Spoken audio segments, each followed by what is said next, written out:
So what's up? Kamusta? Ayos ba tayo dyan? So nandito tayo ngayon sa may Mitsubishi San Rafael branch para sa update natin dito sa motorcycle na to. Ano nga ba to? Ito yung Euromotors Samurai 155. Ano nga ba yung bago rito ngayon? 2026, alamin natin yung presyo at kung sulit pa rin nga ba yung specification nitong motorcycle na to. Tara, samahan nyo ako. Walk around na natin. Ayos na ayos yan.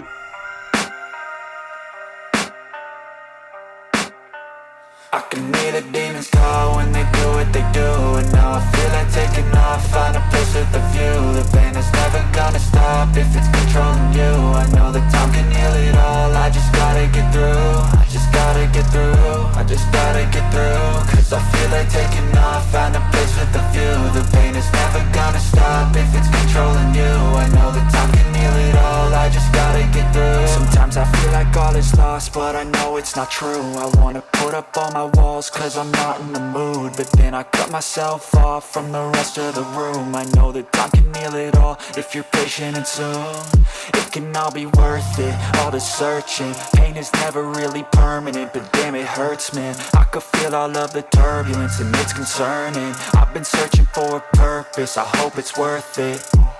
This society is really trying me. Ain't no hide and seek, I hide to be far from anxiety. I need my space, I need my privacy. I need some silence, please, you're all too loud. You don't speak quietly, opinions violently thrown across every surface. It makes me nervous. Is the world honestly burning? That's all I'm learning. Hope that we can make a turn and start reversing all our minds and put the work in. We got some work, man.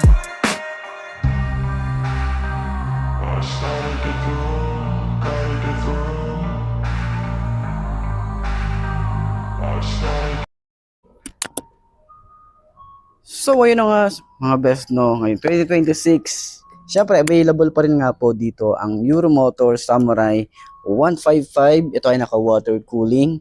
And then meron tayong napansin dito, available na rin po dito yung EEP Plus. Ano nga ba yung EEP Plus? Ito yung Enhanced Efficient Power Plus. Ang intindi ko dyan, mas pinatipid na motor. Ayan. Dahil nga fuel efficient na to, kahit 155cc siya, naka-liquid cooled, sobrang tipid na rin ng ganitong motorcycle. Talagang may bubuga. Diba? Sa looks pa lang niya, itsura, napaka-aggressive, and then sporty looking talaga yung datingan nito. So, syempre, upuan natin yan. Okay, bike fit natin. Pero kapag naka-side stand siya, ganito ang itsura niya. And then, magustuhan natin yung kanyang upuan. Meron siyang ganitong design. Ang ganda rin, no? Diba? Ang kapal din ng foam na ginamit. Tsaka yung lambot, saktong-sakto sa puwet natin. Hanggang dito sa OBR natin. So, try natin. 5 to ang ating height. Ayan. At syempre, kagandahan, may gulay board pa rin tayo rito. Ayan. So, ito itsura natin. Okay, sobrang tingkayad pero manageable. Medyo pataas kasi yung semento dito kaya ganyan.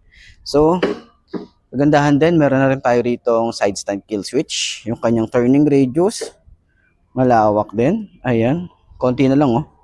Yung legroom natin dito, ganyan ang datingan. Meron pa rin naman tayong space dito. And then para sa mga gamit natin. Okay, so kapag nagra-ride tayo, itsura natin, ganyan. Ganyan yung datingan natin.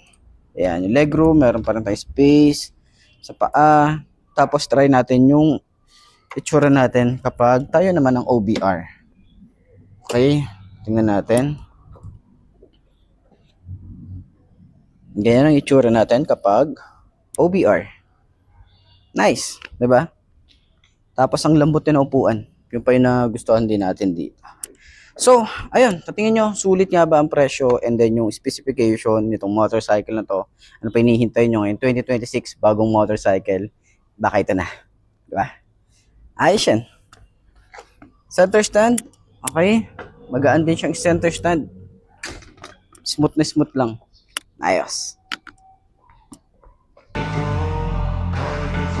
I can hear the demons call when they do what they do. And now I feel like taking off, find a place with a view. The pain is never gonna stop if it's controlling you. I know that time can heal it all, I just gotta get through. I just gotta get through, I just gotta get through. Cause I feel like taking